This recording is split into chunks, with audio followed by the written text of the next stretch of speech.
প্রযুক্তি খাতের সব অংশীজনদের সমন্বিত প্রচেষ্টার মাধ্যমে দেশের ইন্টারনেট সেবার মান উন্নয়ন সম্ভব, এমনটাই মনে করেন তথ্য সম্প্রসারণ মন্ত্রী জহিরুদ্দিন স্বপন। শনিবার ব্রডব্যান্ড এক্সপো 2026 উদ্বোধনী অনুষ্ঠানে এসব কথা বলেন তিনি।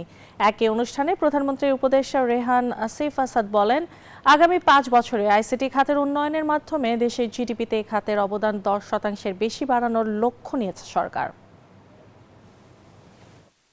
রাজধানীর বাংলাদেশ চীন মৈত্রী সম্মেলন কেন্দ্রে প্রথমবারের মতো শুরু হয়েছে ব্রডব্যান্ড এক্সপো 2026।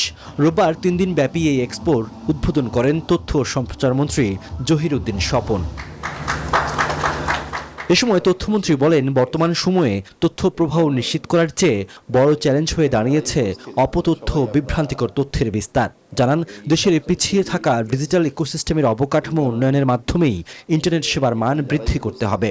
সব স্টেক হোল্ডাররা একটা সম্মিলিত যদি উদ্যোগ গ্রহণ করতে পারেন, সরকার এবং বিটিআরসি যদি এই ক্ষেত্রে সমস্ত ধরনের মাঝারি ক্ষুদ্র সমস্ত অংশীদারদেরকে জড়ো করে অবকাঠামোগুলির পরিবর্তনগুলিতে হাত দেওয়া যায়, তাহলে খুব দ্রুতই কিন্তু আরো অনেক বেশি আমার মনে হয় যে মানুষ সেবা পেতে পারবে।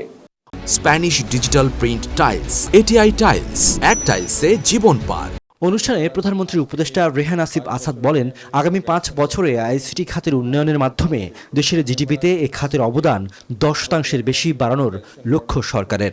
আমাদের collective failure and collective responsibility যে আমরা আগামী 5 বছরে নট অনলি আমরা ওয়ার্ল্ডের সাবস্ক্রাইবার পয়েন্ট অফ ভিউ থেকে আমরা টপ 20 না টপ 10 এ থাকতে চাই, এবং সার্ভিস পয়েন্ট অফ ভিউ থেকে আমরা টপ 10 টপ 20 তে আসতে চাই।